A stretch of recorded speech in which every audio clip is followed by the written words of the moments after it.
আল্লাহ বলেন লা তুদরিকুহুল আবসার ওয়া হুয়া ইউদরিকুল আবসার ওয়া হুয়াল লতীফুল খবীর।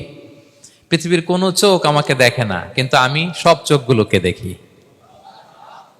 তিনি দৃষ্টির আয়ত্তে নন, দৃষ্টি তার আয়ত্তে। তিনি দৃষ্টির আয়ত্তে নন, বরং দৃষ্টিগুলো তার আয়ত্তে। তাকে দেখা যায় না, কিন্তু আল্লাহ তাআলাকে দেখা না গেলেও তাকে অনুভব করা যায় কি যায় না? আল্লাহ তাআলা বলেন তোমার অনুভূতি দিয়ে তুমি বুঝবে যে আমি তোমার বড্ড কাছে। যে আয়াত দিয়ে আমি শুরু করেছি, আল্লাহ তাআলা বলছেন ওয়া ইযা সাআলাকা ইবাদি আন্নী ফাইন্নী করিব। নবী হে, আপনার উম্মতেরা যখন, আমার বান্দারা যখন আমার ব্যাপারে জিজ্ঞেস করে, আপনি বলুন ফাইন্নী করিব, আমি খুব কাছে। আল্লাহ কি দূরে না কাছে? সবাই বলুন দূরে না কাছে? আল্লাহ বললেন আমার বান্দারা যখন জিজ্ঞেস করে আমার ব্যাপারে, আপনি বলুন আমি ফাইন্নী করিব, আমি কাছে। উজিবু দাওয়াতাদ দাঈ ইযা দাআন, কেউ যখন আমার কাছে দোয়া করে চায়, আমি তার ডাকে সাড়া দেই। তাহলে এই আয়াত থেকে বুঝলাম আল্লাহ তাআলা কাছে। এখানে তো আল্লাহ কেবল কাছে বলেছেন, আরেকটা আয়াতে আল্লাহ বলেছেন আমি সবচাইতে কাছে, আমার চাইতে কাছে তোমার কেউ হতে পারে না। ওয়া নাহনু আকরাবু ইলাইহি মিন হাবিলিল ওয়ারিদ। আমাদের এখানে গ্রীবাস্থ একটা ধমনী আছে, এই ধমনীটা কেটে দিলে মানুষ মরে যায়। আল্লাহ বলে তোমার এই ধমনীর সাহারক তোমার যত কাছে, আমি আল্লাহ তোমার তার চাইতেও বেশি কাছে। হাবলুল ওয়ারিদের তাফসিরে বেশিরভাগ এসেছে এখানকার সাহারক।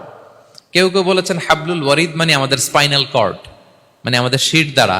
এটার চেয়ে কাছে আর আমাদের কিছু হতে পারে না। আল্লাহ বলে তোমার শির দ্বারা তোমার যত কাছে, আমি আল্লাহ তোমার তার চাইতেও বেশি কাছে। তাহলে বুঝতে পারলাম যদিও আল্লাহ তাআলাকে দেখা যায় না, কিন্তু তাকে অনুভব করা যায়। আর তিনি বলেছেন তিনি কাছে, ডাকলেই তিনি ডাকে সাড়া দেন। আমরা চাইলেই তার কাছে যেতে পারি। তো আমরা কিভাবে আল্লাহর কাছে যাব, নৈকট্যপ্রাপ্ত বান্দা হব, এটা নিয়ে আমরা কিছু আলোকপাত করবো ইনশাআল্লাহ। আল্লাহ তাআলা পবিত্র কালামুল্লাহ মাজিদে আমাদেরকে জানিয়ে দিয়েছেন কিভাবে আমরা তার আরো কাছে যেতে পারি। এই ফর্মুলাটা কি, এই ইনস্ট্রাকশনটা, এই গাইডেন্সটা আল্লাহ তাআলা আমাদেরকে জানিয়ে দিয়েছেন। তিনি বলেছেন কোরআনে, আল্লাহ তাআলা বলেছেন ওয়াসজুদ ওয়াকতারিব, যদি তোমরা আমার কাছে আসতে চাও তাহলে তোমরা সিজদায় লুটিয়ে পড়ো। তাহলে ফর্মুলা পেয়ে গেছি না? আল্লাহর কাছে যেতে হলে সিজদায় লুটিয়ে পড়তে হবে। আপনি সিজদায় চলে গেলেন তো আল্লাহর কাছে চলে গেলেন। আপনি যখন সিজদা দেন মনে হয় যে আপনি কার্পেটের উপর সিজদা দিয়েছেন, মনে হয় জায়নামাজে সিজদা দিয়েছেন, মনে হয় মসজিদের টাইলসে সিজদা দিয়েছেন, কিন্তু আসলে আপনার সিজদাটা আল্লাহর কুদরতি পায়ের উপরে গিয়ে পড়েছে। ওয়াসজুদ ওয়াকতারিব, আল্লাহ বললেন সিজদা দাও, সিজদায় লুটিয়ে পড়ো, আমার কাছে চলে আসো। এবং হাদিসে বিষ্ণু সাল্লাল্লাহু আলাইহি ওয়াসাল্লাম বলেছেন আকরাবু মা ইয়াকুনুল আবদু মির রাব্বিহি ওয়া হুয়া সাজিদ ফাআকসিরু ফিহি দুআ। বান্দা যখন সিজদায় চলে যায় তখন বান্দা আল্লাহর সবচাইতে কাছে চলে যায়। ফাআকসিরু ফিহি দুআ, তাই ওই সময়টাতে তোমরা বেশি বেশি দোয়া করো, আল্লাহর কাছে চাও। কারণ এটা একটা মাহেন্দ্রক্ষণ। কি বলেন? সিজদায় যখন চলে গেলাম আল্লাহর সবচেয়ে কাছে চলে গেলাম। বিষ্ণু শিখালেন এই সুযোগটা কাজে লাগাও, তখন বেশি বেশি কি করো? দোয়া করো। দীর্ঘ সময় সিজদায় পড়ে থাকার জন্য বিষ্ণু ইসলাম আমাদেরকে উৎসাহিত করেছেন। দীর্ঘ সময় তিনি সিজদা দিতেন। বিষ্ণু ইসলামের সিজদাগুলোকে আমাদের সিজদার মতো ছিল ভাই? আম্মা জান আয়েশা রাদিয়াল্লাহু তাআলা আনহা বলেন বিষ্ণু ইসলামের তাহাজ্জুদের নামাজের এক একটা সিজদা ছিল এরকম, কোরআনের 50টা আয়াত তেলাওয়াত করতে যত সময় লাগে বিষ্ণু ইসলামের এক একটা সিজদা ঠিক ততটা লম্বা ছিল। এত দীর্ঘ সময় বিষ্ণু ইসলাম সিজদায় পড়ে থাকতেন। তো বিষ্ণু বলেছেন তুমি যখন সিজদায় পড়ো আল্লাহর সবচেয়ে কাছে চলে যাও, সো ওই টাইমটাতে দোয়া করো। কি দোয়া করব? বিষ্ণু ইসলাম সিজদায় পড়ে তাসবিহ পড়তেন, সুবহানা রাব্বিয়াল আ'লা, সুবহানা রাব্বিয়াল আ'লা। এর অর্থটা খুব সুন্দর। এর অর্থটা আপনারা জানেন? সুবহানা রাব্বিয়াল আ'লা মানে আমি আমার রবের পবিত্রতা ঘোষণা করছি, যিনি হচ্ছেন আল আ'লা, সর্বোচ্চ, সবচেয়ে বড়, তার চেয়ে বড় কেউ হতে পারে না। আরবিতে আল আ'লা শব্দের অর্থ হচ্ছে সবচেয়ে উঁচু, সবচেয়ে বড়, সর্বোচ্চ, এটাকে বলে আ'লা। আর আরবিতে সবচেয়ে খাটো, সবচেয়ে নিচু, সবচেয়ে নিম্নে, এটার আরবি হচ্ছে আল আসফাল। এটাকে কি বলে? আল আসফাল। আল্লাহ তাআলা কোরআনে বলেছেন ইন্নাল মুনাফিকিনা ফিদ দারকিল আসফালি মিনান নার, মুনাফিকেরা জাহান্নামের একেবারে নিচে থাকবে, নিচে। তাহলে সবচেয়ে নিচু অবস্থানকে বলে আসফাল, আর সবচেয়ে উঁচু অবস্থানকে বলে আ'লা। আওয়াজ করে বলুন, সবচেয়ে উঁচু অবস্থানকে বলে আমরা ওইটাই বলি আল্লাহকে, সুবহানা রাব্বিয়াল আ'লা, আমি আমার রবের পবিত্রতা ঘোষণা করছি যিনি আ'লা, সর্বোচ্চ। আচ্ছা একটু খেয়াল করে বলেন তো, তিনি যখন আ'লা তখন আমাদের অবস্থাটা কি? সেজদা মানে হচ্ছে আমার কপাল, আমার নাক, মানুষ তার দেহের সবচাইতে দামি অঙ্গ মাটিতে ঘষতে শুরু করে ওই টাইমে, ঠিক কিনা? মানে আমার ইগো, আমার অহংকার, আমার দাম্ভিকতা সবকিছু ঝেড়ে ফেলে দিয়ে আমি আমার সর্বোচ্চ সাবমিসিভনেস, লয়ালটি, আনুগত্য, হাম্বলনেস, বিনয় আল্লাহর কাছে দেখাচ্ছি। সেজদায় আমরা যত ছোট হই এর চেয়ে ছোট আর হওয়া যায় না। সেজদায় আমরা যতটা বিনয়ী হই, একটা মানুষ এর চেয়ে বিনয়ী আর হতে পারে না। এই তো নামাজ শুরু করলাম, আল্লাহু আকবার, এরপর রুকুতে জাস্ট বো ডাউন আর হেড, মাথা একটু ঝুঁকালাম, আর সেজদায় একেবারে মাথাটারে কি করলাম? মাটিতে মিলিয়ে দিলাম। তার মানে আমি চলে গেলাম আসফালে। আসফাল মানে সবচেয়ে নিচে, আমি চলে গেলাম সবচেয়ে, আর সবচেয়ে নিচে যে আমি ঘোষণা দিলাম সুবহানা রাব্বিয়াল, মানে হে রব, আপনার প্রশংসা, আপনার পবিত্রতা, আপনি আ'লা। আল্লাহ, আমি আর নিজেকে এর চেয়ে তুচ্ছ করতে জানি না, এর চেয়ে ছোট আর করতে পারি না, আমি আমার নিজেকে উজাড় করে দিলাম, সবচেয়ে ছোট, তুচ্ছ, নগণ্য করে আপনার সামনে উপস্থাপন করে আমি ঘোষণা দিচ্ছি সুবহানা রাব্বিয়াল আ'লা। পবিত্রতা সেই রবের যিনি আ'লা, সর্বোচ্চ। সুবহানাল্লাহ পড়েন। তাহলে সিগনিফিকেন্সটা বুঝতে পারছেন কেন বিষ্ণু ইসলাম এটা পড়তেন সুবহানা রাব্বিয়াল আ'লা? কারণ আমি থাকি সবচেয়ে আসফালে, নিচে, আর তখন আমি ঘোষণা দেই glory be to Allah the most high, the most high, the most high, আ'লা। আল্লাহ, আমি একেবারে নিচে, কিন্তু তুমি হচ্ছে আ'লা। মজার ব্যাপার হচ্ছে সেজদায় আপনি যত নিচেই থাকেন না কেন, মাথা নাক নিচু করে ফিসফিস করে যাই বলেন না কেন, এটা মুহূর্তে আল্লাহর আরশে চলে যায়।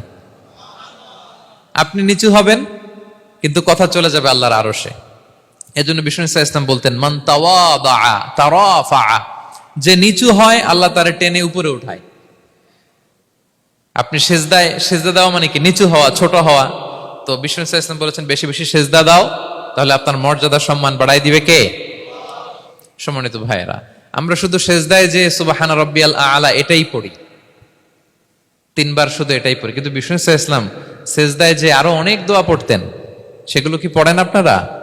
বিষ্ণু ইসলাম সুবহানা রাব্বিয়াল আ'লা এর পাশাপাশি তিনি সিজদায় যেয়ে পড়তেন সুবহানাকা আল্লাহুম্মা রাব্বানা ওয়া বিহামদিকা আল্লাহুম্মা গফিরলি। এটা জানিই না আমরা অনেকে। সুবহানাকা আল্লাহুম্মা রাব্বানা ওয়া বিহামদিকা আল্লাহুম্মা গফিরলি এর অর্থ হচ্ছে, হে আমার রব, আপনার পবিত্রতা ঘোষণা করছি, আপনার প্রশংসা আমরা করছি, আল্লাহ আপনি আমাকে ক্ষমা করে দেন, আল্লাহুম্মা গফিরলি। এই দোয়াটা বিষ্ণু ইসলাম পড়তেন। এছাড়া বিষ্ণুই পড়তেন সুবহুন কুদ্দুসুন রব্বুল মালাইকাতি ওয়ার রূহ, সকল ফেরেশতাদের অধিপতি রব, সবচেয়ে বড় ফেরেশতা যার 600 পাখা, জিব্রাইলের রব, সেই রবের প্রশংসা আমি করছি। তিনি সুবহুহ, তিনি কুদ্দুস, তিনি মহাপবিত্র, the most pure, the most high.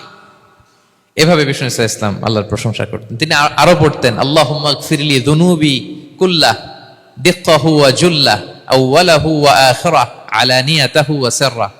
আল্লাহ আপনি আমার গুনাহ মাফ করেন, ছোট গুনাহ, বড় গুনাহ, প্রকাশ্য গুনাহ, গোপন গুনাহ, ইচ্ছায় করেছে যে গুনাহ, অনিচ্ছায় করেছে যে গুনাহ, আল্লাহ সব গুনাহ আপনি মাফ করে দেন। সিজদায় লুটিয়ে পড়ে বিষ্ণু ইসলাম এই দোয়াগুলো পড়তেন। তো এখন থেকে সিজদায় এই দোয়াগুলো, লম্বা চূড়া দোয়া আপনারা করবেন তো? বান্দা যখন সিজদায় লুটিয়ে পড়ে আল্লাহর সবচেয়ে কাছে চলে যায়, এবং তোমরা বেশি বেশি দোয়া করো। আল্লাহ রাসূল সাল্লাল্লাহু আলাইহি ওয়াসাল্লামের একজন সাহাবী সহিহ মুসলিমে এসেছে, সাহাবীর নাম হচ্ছে রাবিআ। কি নাম? ওনার নাম হচ্ছে রাবিআ ইবনু কাব আল আসলামি রাদিয়াল্লাহু তাআলা আনহু। উনি বলেন কুনতু আবিতু ইনদা রাসূলিল্লাহ, একবার আমি রাত্রিবেলা রাসূল সাল্লাল্লাহু আলাইহি ওয়াসাল্লামের সাথে ছিলাম, কোনো এক কারণে রাসূলের সাথে রাত কাটিয়েছি। তো রাসূল সাল্লাল্লাহু আলাইহি ওয়াসাল্লাম যেহেতু তাহাজ্জুদের সালাত পড়েন, তো তিনি বলেন আমি মাঝরাতে উঠে একটা গামলা দিয়ে, পাত্র দিয়ে অজুর পানি নিয়ে আসছি বিশ্বনবীর জন্য, এনে দিলাম। বিশ্বনবী এত খুশি হলেন, আমাকে বললেন সাল, হে কাব তোমার কি লাগবে চাও। উনি বললেন আসআলুকা মুরাফাকাতাকা ফিল জান্নাহ। উনি বললেন ইয়া রাসূলুল্লাহ, আপনি যদি কিছু চাইতেই বলেন তাহলে আমি জান্নাতে আপনার সাথে থাকতে চাই। দেখেন কিভাবে ওনারা সুযোগ কাজে লাগাতেন। অজুর পানি নিয়ে আসছে, বিষ্ণুবী খুশি হয়ে গেলেন, বলেন তুমি কি চাও? বলে আসআলুকা মুরাফাকাতাকা ফিল জান্নাহ, বড়টাই চাইছে, ছোটখাটো জিনিস চাই নাই। নবী হে, আমি জান্নাতে আপনার সাথী হতে চাই। বিষ্ণু বললেন আওয়া গায়রা যালিক, আর কিছু চাও, অন্য কিছু লাগবে? বলতেছে না, উরিদু যাক, শুধু এইটাই চাই। তখন বিষ্ণু সাল্লাল্লাহু আলাইহি ওয়াসাল্লাম বললেন আইন্নি আলা নাফসিকা বিকাসরাতি সুজুদ, এই মর্তবা যদি তুমি চাও তাহলে বেশি বেশি সেজদায় লুটিয়ে থাকো। আলাইকা বিকাসরাতি সুজুদ, বেশি বেশি সেজদা দিও। যদি সেজদায় পড়ে থাকতে পারো তাহলে জান্নাতে আমার সাথী হতে পারবা। আল্লাহু আকবার। তাহলে সম্মানিত ভাইয়েরা, সেজদা দেওয়ার মধ্য দিয়ে আমরা আল্লাহর কাছে যেতে পারি। ক্লোজ আপ ওয়ান তো আমাদেরকে হারাম কাছে আসার গল্প শোনায়, কোরআন আমাদেরকে আল্লাহ তাআলার কাছে কি করে আমরা যেতে পারি এই গল্প শোনাচ্ছে। কোরআন বলে ওয়াসজুদ ওয়াকতারিব, সেজদায় লুটিয়ে পড়ো, আমি আল্লাহর কাছে আসো।